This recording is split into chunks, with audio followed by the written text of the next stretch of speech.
मंडल में मिल जाए। अपने जीवन के अपने जीवन के कल्याण की फिक्र करता है और गुरु को याद दिन जुटा रहता और इसके पूरा कर लेता। भाई बहनों, हमारा मन पानी की तरह बहता है। पानी को जिस बर्तन में रख दीजिए उसी की शक्ल धारण कर लेगा। गिलास में डाल दीजिए, गिलास का स्वरूप पकड़ लेगा। बोतल में डाल दीजिए, बोतल में, नली में डाल दीजिए तो नली का रूप, बड़े बड़े ड्रम में डाल दीजिए तो उसका रूप धारण कर लेगा।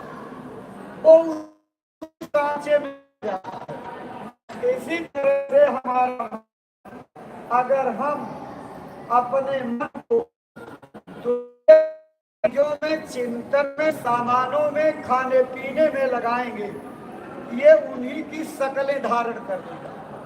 और अगर इसको गुरु की चर्चा, गुरु के वचन याद करने में, गुरु के आदेश पालन करने में, गुरु के बताए रास्ते पर अभ्यास साधना करने में लगाएंगे तो हमारा मन पूरी तरह से अध्यात्मवादी हो जाएगा। लेकिन इस मन की गति, एक घर चर्चा होती हो, के अंदर से ईर्ष्या द्वेष निकाली जाती हो, लोगों को सद्व्यवहार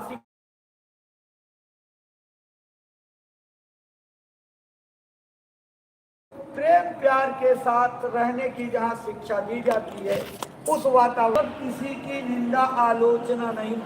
सत्संग का मतलब किसी को भला बुरा कहना नहीं। अगर आपने अपनी इस भगवान की दी गई जबान से किसी को भला बुरा कह दिया, उसके किसी की बुराई करना सत्संगी का कर्म नहीं है। सत्संग लक्षण जो होते हैं सत्संग में बताए जाते। गुरु महाराज के सत्संगों का अगाध समुद्र है। उनकी वाणियों में ये सब चीज समाया हुआ है। हम आप जब भजन पर बैठे, गुरु महाराज की ये चेतावनी है, अगर भजन करने में मन न लगे तो तुम सुमिरन करने लगो, सुमिरन में मन न लगे तो ध्यान करने लगो, ध्यान में मन न लगे तो आप बैठ करके गुरु महाराज की वाणियों की कोई किताब भाव से पढ़िए, प्रार्थना करिए, उसमें भाव बन जाएगा।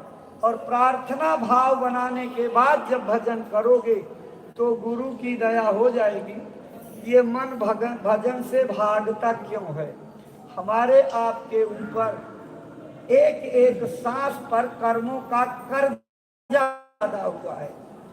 जब वो चक्र घूमता है, एक फेरा घूम रहा है, आपकी जीवात्मा के ठीक सामने अगर बुरे कर्मों का घेरा आ गया तो आपका मन उचट जाएगा। उस समय आपसे भजन नहीं बनेगा। लाख कोशिश करोगे, पछताओगे, लेकिन फिर भी नहीं बनेगा। आपको थोड़ा सा ध्यान भजन न बने तो प्रार्थना करो, गुरु की याद करो और अपने कर्मों का रोना रो, अपने गुरु महाराज से फरियाद करो, गुनाहों की माफी मांगो। ऐसा करते करते तब तक वो चक्र घूम करके जीवात्मा के सामने से बगल हो जाएगा, सीधी धार से हट जाएगा, फिर आपके अंदर भाव बन जाएगा, प्रार्थना करने का मन करने लगेगा, गुरु को याद करने लगोगे, उनका चेहरा टिक जाएगा। वैसे तो गुरु का चेहरा क्यों नहीं टिकता? हमारी आपकी बुराइयों के नाते, बुरे कर्मों का जो बोझा लगा है। वैसे संसार में किसी की शक्ल एक बार देख लो तो आप उसको भूलते नहीं हो। क्यों? ये दुनिया का खेल है, काल माया की धार है। आप के रखना चाहते हैं ताकि इस दुनिया के मसाले उतने आप परमार्थ में तरक्की पाओगे। इसलिए गुरु महाराज कहते थे कि थोड़ा थोड़ा अपना, जब तक कम नहीं होकर के गए, जहां सूरज रहेगा वहाँ अंधेरा और रात नहीं रहेगी। जहाँ अंधेरा रहेगा वहाँ सूरज का प्रकाश नहीं रहेगा। जब तक इच्छाओं में आप बंधे हुए हो तब तक काम के वशीभूत होने के नाते नाम नहीं मिलेगा। काम हटे इसमें बड़ी मेहनत है, लेकिन अगर काम से इच्छाओं से अपने मन को समेट करके नाम की तरफ ले आओ तो ये बड़ा सरल मार्ग है, आसानी से आपको नाम मिलने लगेगा। महात्माओं ने कहा है, जहाँ नाम नहीं काम तह, और जहाँ नहीं नाम दो कबहू ना मिले रवि रजनी एक ठाम। जहाँ नाम का प्रभाव रहेगा वहाँ अंधेरे का रात का प्रभाव खत्म हो जाएगा, और जहाँ रात के अंधेरे का प्रभाव रहेगा वहाँ सूर्य का प्रकाश गुल रहेगा, कोई रोशनी आपको नहीं मिलेगी। आपको दो ही चीजें अपने अंदर प्रकट करनी है।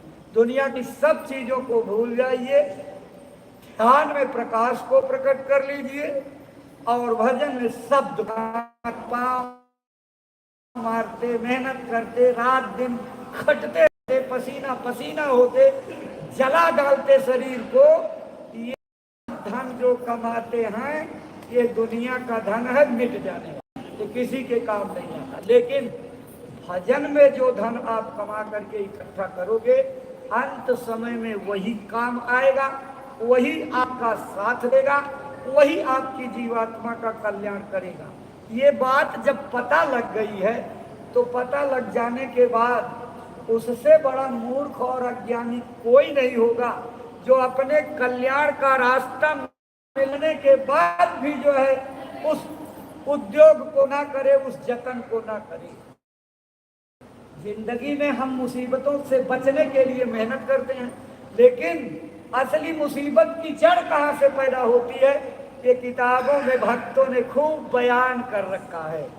कह हनुमंत विपत्ति प्रभु सोई, जब तब सुमिरन भजन न हो। जब तुम्हारा सुमिरन भजन भगवान छूट जाए, समझ लो कि हमारी जिंदगी की सबसे बड़ी मुसीबत और सबसे बड़ा तकलीफ का समय है। इसलिए हर सत्संगी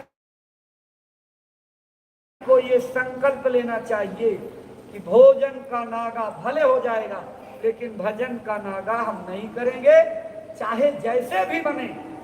कोई कहता है हमको समय नहीं मिलता, में बड़ा काम है, लेकिन आप एक बार अगर चलते रास्ते में आप बड़े जरूरी काम में जा रहे हो, कहीं टक्कर लग जाए, एक्सीडेंट हो जाए, गिर जाए, तो आपको समय मिल जाता है, अस्पताल में पहुंच जाते हो, अभी काम छोड़ करके उससे निवृत्त हो गए। चलते रास्ते में आपको शौच की हाजत हो जाए तो आप सब काम छोड़कर जाते हो। जैसे इन दैनिक कार्यों के लिए समय अपनी जिंदगी है, हर गुरु के आओगे तो भक्ति पूरी नहीं होगी। इसलिए पहली भक्ति है गुरु के आदेश का बजाना, लेकिन यह गुरु का प्रथम वचन तब पूरा होगा जब उसके साथ दिए गए आदेश पूरे होंगे। उसके साथ क्या दिया?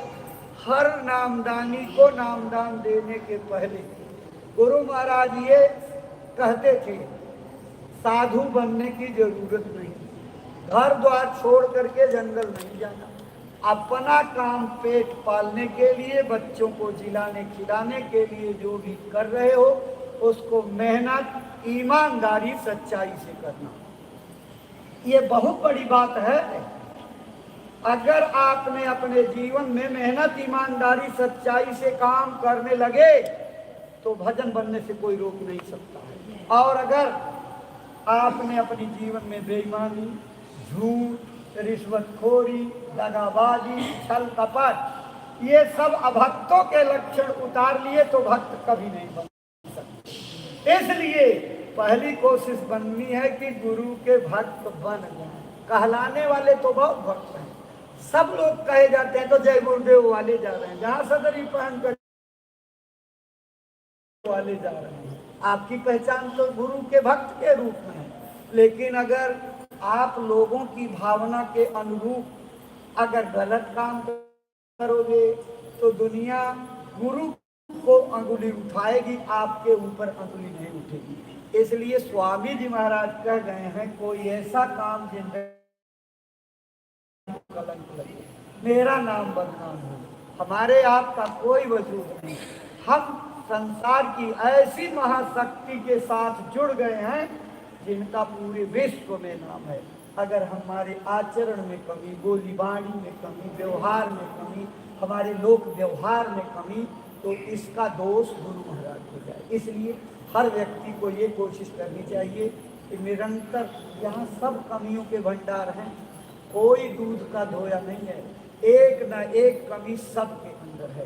लेकिन अब यहीं आपको ये पहचान करनी है कि बहुत सारे लोग इसको देख करके खुश होते हैं, अरे हम ही खराब नहीं हैं, वो गुरु महाराज का चेला, उसके अंदर भी तो बुराई है।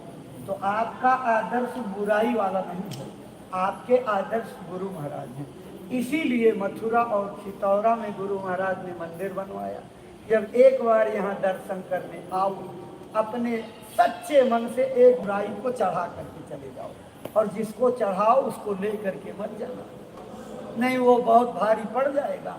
जो बुराई चढ़ा दो, दोबारा जिंदगी में कभी उस बुराई को दोहराना नहीं।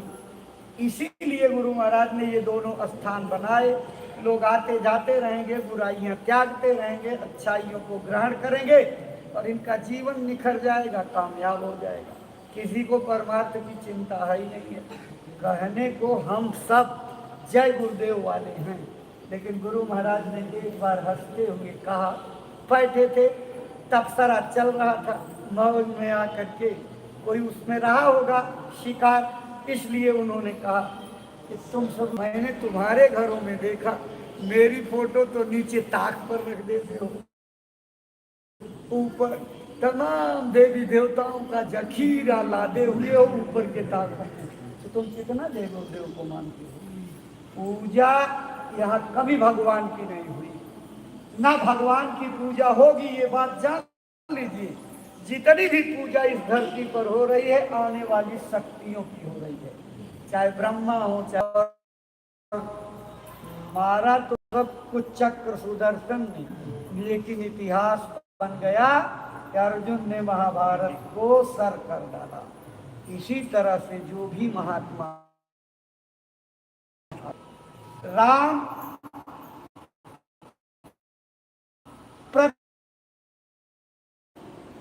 किताब में लिखा हुआ है ना, व्यापक ब्रह्म निरंजन निर्गुण विगत विनोद, सो अज भगत प्रेम बस कौशल्या की है। और कृष्ण उनसे ऊपर तीसरे मुकाम के इर्द गिर्द की शक्ति है प्रकृति की। प्रकृति लोक से आए थे, इसलिए उनके अंदर प्रकृति से प्रेम और स्वभाव कुछ स्त्रैण था, चूंकि वो प्रकृति लोक से आए थे, ऊपर के लोगों से आए थे, इसलिए राम से बड़ी शक्ति थी। और इस समय जो गुरु महाराज के रूप में या संतों के रूप में शक्ति उतरती है, वो सतलोक अनामी लोक से उतरती है। इन दोनों दर्जों के बहुत ऊपर की शक्ति है। इन काम करने वालों को निमित्त अवतार कहा जाता है, जिनको एक काम का लक्ष्य दे करके भेजा जाता है कि जाओ दुष्टों का विनाश करो, राक्षसों का संहार करो, सज्जनों की रक्षा करके धर्म की स्थापना कर दो। इतने काम के लिए शक्तियां आती हैं। उन्हें कर्मों के कर्जे को माफ करने का कोई अधिकार नहीं होता है, वो कर्मों की सजा देते होते हैं, वो मालिक से आते हैं और उन्हें गुनाहों पापों की करनी का माफी का अधिकार होता है। इसीलिए गुरु महाराज यह आवाज लगाते गए कि हम आए वही देश से जहां तुम्हारो धाम, तुमको घर पहुंचाना एक हमारो काम। हमारा एक ही काम है, दुनिया में हम कोई तुमको चीज देने नहीं आए, हम तो तुम्हारा परमार्थ बनाने आए। लेकिन अब हमने अपने कर्मों के द्वारा ऐसी है कि हम अपनी बीमारियों से घिरे हुए हैं, किसी को मुकदमे की पीड़ा, किसी के औलाद नहीं है तो उसमें जला जा रहा है, किसी की कोख खाली है तो उसमें मरा जा रहा है, किसी के घर में मुकदमे लड़ाई झगड़े हो रहे हैं, अलगौजी हो रही है, मरा जा रहा है, किसी के बेटे जो है धोखेबाज निकल गए, माँ बाप को अलग कर दिया, उनके कागज पत्तर जबरदस्ती अंगूठा लगवा कर अपने नाम कर दिया, बाप बेटे को वृद्धा आश्रम, वहां परेशान, एक एक तकलीफ सबको है। जब आपकी तकलीफ को देखा, गुरु महाराज ने इसको बहुत विचार किया कि जब तक इनकी तकलीफों से इनका ध्यान नहीं हटाया जाएगा, ये भजन की बात सुनने को तैयार नहीं होंगे। इसलिए महात्मा का काम दुनिया की तकलीफ सुनने और दूर करने का नहीं है, उनका काम सिर्फ आत्मा की बीमारी को दूर करना। लेकिन हम इस तरह से असाध्य बीमारी में जकड़े थे, बिना तकलीफों के दूर हुए हम भजन करने को तैयार नहीं। इसलिए गुरु महाराज ने संत मत के वसूल को बेच डाला। आज तक के संतों का इतिहास है, जिसको उन्होंने पकड़ा नेस्तनाबूद करके छोड़ा, उनके धन वैभव को खत्म कर डाला, कंगाल बना दिया, मिट्टी पर ला करके चटाई पर बैठा दिया, दाने दाने को मोहताज कर दिया, भीख मांगने पर मजबूर कर दिया। उनकी इतनी इम्तहान लेने के बाद जब वो खरे उतर गए, तब जाकर के आज के समय में कोई इम्तहान में टिक सकता है? कोई नहीं टिक सकता। इसलिए भाई बहनों, इम्तहान वाली बात तो हो गई खत्म। लेकिन महात्मा आपकी दुनियावी तकलीफों में अपना परिचय देने के लिए बता देते हैं कि तुम अगर भजन करोगे तो इसी तरह से तुम्हारी तकलीफें एक एक करके सब खत्म हो जाएगी। सिर्फ परिचय देने के लिए कहते हैं। उनका काम कोई जादूगरी का नहीं है, कोई चमत्कार दिखाने का नहीं है, लेकिन हम आप अपनी तकलीफों में इतना जकड़े हैं कि मजबूर होकर के हमारी तकलीफों को सुनना पड़ता है। अब आप ये बात समझिए, गुरु महाराज कहते थे जिनकी तकलीफें नहीं दूर होंगी वो यही कहते हुए चले जाएंगे, अरे पढ़ लिया देख लिया कोई ताकत नहीं है। और जिनकी तकलीफ पूरी हो जाएगी, उनकी सुन ली जाएगी, स्वार्थ पूरा होगा, वो भी हाथ झाड़ते हुए चले जाएंगे, क्योंकि आप महास्वार्थी हो। अपने अध्यात्म की दौलत को महात्मा इसलिए 100% आपकी बीमारी को नहीं दूर करते। अगर 100% आपकी तकलीफों को खत्म कर दें तो आना जाना छोड़ दोगे। यही तकलीफें हैं जो तुम्हें जबरदस्ती खींच करके दरबार में लाती है, और उसी बहाने सेवा करके, भजन करके, कुछ न कुछ शरीर से श्रम करके आपका परमार्थ बन जाता है। इसलिए प्रेमी भाई बहनों, समय बड़े नाजुक दौर से गुजर रहा है। काल और माया का बहुत जोर है। जिस तरह से काल और माया की धार चल रही है, उसी रफ्तार में दयाल की भी धार चल रही है। अब आपको समझने की जरूरत है कि मैं काल माया की धार में बहूं या दयाल गुरु की धार को पकड़ करके दया की धार में बहूं। विचार आपको करना है, फैसला आपको करना है। माया खेल खेल करके रोज नए नए वितंडाबाद, नए नए झगड़े, नई नई चीजें, नए नए मुकदमे, नई नई लड़ाई पैदा करके आपका ध्यान भटकाना चाहेगी। आप बुद्धिमानी से रहना, किसी झगड़े के जंजाल में मत पड़ जाना। झगड़ा नितांत भजन का बाधक है। वो तो झगड़े में अटका करके आपके धन को, पैसे को, धर्म को, भजन को, भक्ति को, सेवा को, सबको चौपट कर डालेगी। इसलिए चुप्पी साधना सीखो। अगर घर में कोई बातचीत हो जाए तो चुप्पी साध लो। मूर्खों से पाला पड़े तो चुप रहना चाहिए। आप चुप हो जाओगे, उसका जहर थोड़ी देर में उतर जाएगा, जो कुछ विवाद बनने वाला वो खत्म हो जाएगा। लेकिन अगर जवाब दोगे तो विवाद आगे बढ़ेगा, आपका भजन, सेवा, परमार्थ सब खत्म हो जाएगी। इसलिए जरूरत इस बात की है कि आप सच्चे अर्थों में सत्संगी बनो। सत्संगी वही है जो सत्य का साथ करे, सत्य को अपनाए, सत्य के रास्ते पर चले। झूठ बोलना जो है इस मत में बहुत ही खतरनाक है, और हम आप रात दिन झूठ बोलते हैं। आप बाजार जाने लगे, नाती आपका कहता है कि बब्बा कहाँ जा रहे हो?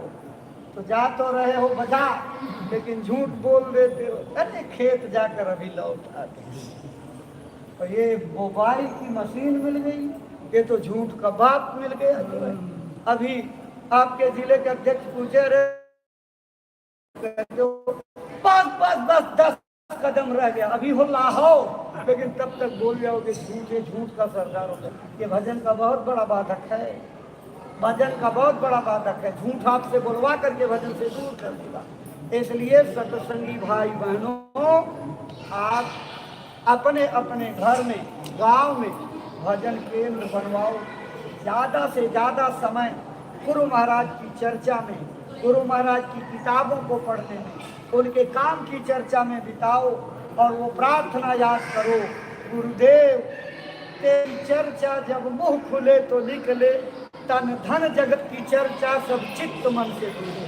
हम घंटों बैठ करके मजलिस लगाते हैं, घंटों बैठ करके चकल्लस करते हैं, चाय की दुकान पर करके चुस्कियां लेते हुए घंटों देश दुनिया की बातों खबरों में अपने मन को खराब करते हैं। ये सब कर्म का बोझा लदेगा। सावधान हो जाओ, बचत हो जाओ, एक गुरु का आधार रखो।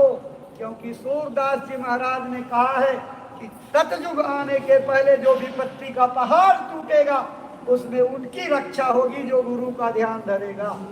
सूरदास पर की ये लीला तारे उनाई डरे, काल व्याल से सोई बचे जो गुरु का ध्यान धरे। काल रूपी सर्प के डसने से वही बचेगा जो गुरु का ध्यान धरेगा। इसलिए निरंतर आपने सत्संगों में सुना होगा, महाराज जी प्रायः सत्संग का केंद्र इसी को बनाते हैं कि गुरु का ध्यान कर प्यारे बिना इसके नहीं। इसलिए गुरु को ध्याओ, गुरु को गाओ, गुरु को याद करो, गुरु के लिए चिंतित रहो। खाते पीते सोते जागते उठते बैठते सपने में हर समय गुरु का ध्यान करो। जब गुरु की रट लगाए रहोगे अंदर में, तो काल के दांव नहीं लगने पाएंगे। लेकिन अगर गुरु माथे से उतर गया, चित्त से उतर गया, याद से उतर गया, तो काल आपको दांव मार करके माया की धार की ओर लेकर के चला जाएगा। इसलिए धीरे धीरे आप उस दिशा की ओर बढ़ रहे हैं। लोगों में अध्यात्म की प्यास बढ़ती जा रही है। अभी राजस्थान में 14 दिन का कार्यक्रम करके महाराज जी आए हैं। लोग कैसे टूट करके अपने अपने घरों से गुरु महाराज का संदेश सुनने के लिए महाराज जी के कार्यक्रम में आते थे। आपने मीडिया के माध्यम से देखा होगा कितनी लंबी लंबी भीड़ें जो है पूज्य महाराज जी को सुनने के लिए आ रही हैं। धीरे धीरे लोगों में तड़प पैदा हो रही है, प्यास पैदा हो रही है। लेकिन अभी हम आपकी कमजोरी है कि गुरु महाराज का संदेश गांव में पहुंचाने में कमजोर पड़ रहे हैं। प्यास पैदा करने का काम आपके कंधों पर है। इसलिए ये जो 108 दिनों का काफिला लेकर के रहे हैं, ये सेवा करके, शारीरिक सेवा करके, तन मन और धन की सेवा करके इस अभियान को सफल करने में हर सत्संगी का योगदान होना चाहिए। आप सभी जिले के जिम्मेदारों को अलग अलग जिम्मेदारियां दी गई हैं। आप उन जिम्मेदारियों को तन मन धन लगा करके पूरा करिए। अपने जिलों में भी जब तक महाराज जी इधर जागरण करते हैं, महीने में एक बार शाकाहारी के प्रचार का हुक्म हुआ है। सारे जिले के नामदानी इकट्ठे होकर के एक बार शाकाहारी का प्रचार करो। जिस दिन शाकाहारी होगा उस दिन किसी गांव में, किसी पूर्वे में, किसी तहसील ब्लॉक स्तर पर कोई कार्यक्रम दूसरा नहीं रहेगा। एक मुश्त जिले के प्रचार में सब लोग जाएंगे, हर नामदानी।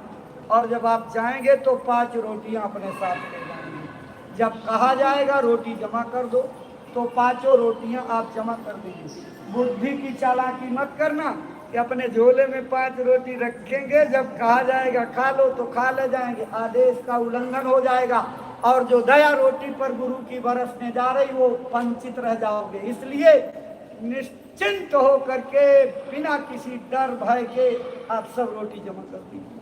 जब रोटी जमा हो जाए, दया का मिला हुआ मंदिर का 2-4 दाना प्रसाद डालिए और एक प्रार्थना भाव पूर्ण करिए याद करके जिस समय प्रार्थना करोगे गुरु शब्द रूप से उपस्थित होकर के हाजिर हो जाएंगे और उस साथ बना देंगे। प्रार्थना खत्म हो जाए, जैसी संख्या हो उसके हिसाब से उचित तरीके से 2-2, 4-4, 6-6 रोटी बांट करके आप अपनी भूख मिटा लीजिए। भंडारे के खर्चे से बचत हो जाएगी, सबकी सेवा लग जाएगी, सबके घर दया पहुंच जाएगी और इससे मानवता का एक इतना बड़ा संदेश जाएगा कि इस देश में कौन सी संस्था है जिसने सब वर्ग भेद, जाति भेद, छुआछूत सब खत्म कर दिया, सबके घर की रोटी सब लोग खा रहे हैं। इस अभियान की शुरुआत गुरु महाराज ने की थी, उसी का एक बदला हुआ रूप घर के सबकी रोटी खाई जाने की। इस समय यह प्रचार की युक्ति जो बताई गई इसका सब लोग पालन करेंगे। अपने गांव में भजन केंद्र बनाइए। अगर गांव में और कोई नहीं है, आपका घर परिवार है, तो 5-7 प्राणी जो घर के हो वही बैठ करके, लेकिन जब भजन करो तो सबको बैठाओ। रोटी बनाने वाली बहू को बैठाओ, पढ़ने लिखने वाले बच्चों को बैठाओ, उनके और समय को काटो, लेकिन भजन में 1 घंटा सब लोग समय दें। और आपको इसी खिटौरा की धरती से पूज्य महाराज जी ने आदेश दिया था, एक एक घर में सब लोग अपनी गोलक रख लो, रोज धर्म प्रचार के लिए 1-1 रुपए की सेवा रोज उसमें डालो। पूरे 30 दिन जब पूरे हो जाएं तो ताला खोल करके सब सिक्का बाहर कर लीजिए, गिन लीजिए, जितनी नोट हो उतने गोलक में डाल दीजिए। और जब जिले का रजिस्टर न्याय पंचायत का आवे तो आप अपनी सेवा उस पर दिखा दीजिए, यही सिक्का अगले महीने आपके काम आएगा। जो है इस तरीके से ये छोटी सी सेवा आपके घर में बरकत लाने का, गुरु की दया लाने का बहुत बड़ा स्रोत है। इसमें कमजोरी नहीं आनी चाहिए, शिथिलता नहीं आनी चाहिए, इसको सब लोग जो है पालन करो। और अभी देवी पाटन मंडल में जो कार्यक्रम करने पूज्य महाराज जी जा रहे हैं, 4 जिले उसमें हैं, बहराइच, श्रावस्ती, बलरामपुर और गोंडा। पूरा इसमें सघन कार्यक्रम होने जा रहा है और संस्था अपनी पूरी ताकत के साथ उसमें इस अभियान को चलाने जा रही है। आप संस्था से जुड़े व्यक्ति हो, इसलिए आपके भी अंदर इस बात का संकल्प होना चाहिए कि हम भी पूरी ताकत से जुटेंगे और महाराज जी का साथ देंगे, कंधे से कंधा मिलाएंगे, उनके आदेश का पालन करके गुरु महाराज के बिगुल को बजाएंगे। आप सब लोग अपने अपने जिलों से तैयारी करिए, जिनको जिस तरह की जिम्मेदारी मिली हुई है अपनी जिम्मेदारियों को बखूबी ईमानदारी से पालन करें। इसके बाद देखिएगा कि इस कार्यक्रम का नतीजा क्या होता है। ये गुरु महाराज के दया के संदेश को जीव जागरण के लिए पूज्य महाराज जी विशेष दया लेकर के निकले हुए हैं। इस यज्ञ में आप हर प्रेमी की आहुति चाहिए, इसलिए अपने अपने इलाकों में घूम घूम करके एक नामदानी की तलाश करो, उनका नाम पता लिखो और उनसे कोई न कोई सहयोग इकट्ठा करके इस यज्ञ की आहुति में जरूर डालो, ताकि सब प्रेमी दया के अधिकारी हो जाएं और गुरु महाराज की दया उनके घर पर पहुंचे। और यही सेवा आपको आने वाले कोहराम और विपत्तियों से बचाने वाली है, दूसरा और कोई तरकीब नहीं है। इसलिए मेरी प्रार्थना है 2-3-4 चीज़ें जो आपको बताई गई हैं। एक तो भजन आवश्यक रूप से करना, नागा न होने पावे, अपने घर में भजन केंद्र बनाना। अगर गांव में कई प्रेमी हैं तो अदल बदल करके सबके घरों में सत्संग आयोजित करना, आज इनके घर, कल उनके घर, परसों उनके घर, नरसों उनके घर, ऐसे सबका भाव रह जाएगा, सबकी सेवा लग जाएगी, सबके घर में संस्कार पड़ेंगे, उनके घर के बच्चे संगत से जुड़ने लगेंगे। इसकी नितांत जरूरत है, इसलिए भजन केंद्र जरूर बनना चाहिए। और अब तो जरूरत आ पड़ी है, आगे जनता आपसे टूटने करके जुड़ने जा रही है। लोगों की निराशा जो है उनको उधेड़ बुन में डाले है। सबको शांति चाहिए, सबको सुकून चाहिए, सबको आराम चाहिए। ये शांति सुकून भजन के अलावा कहीं नहीं मिलेगा।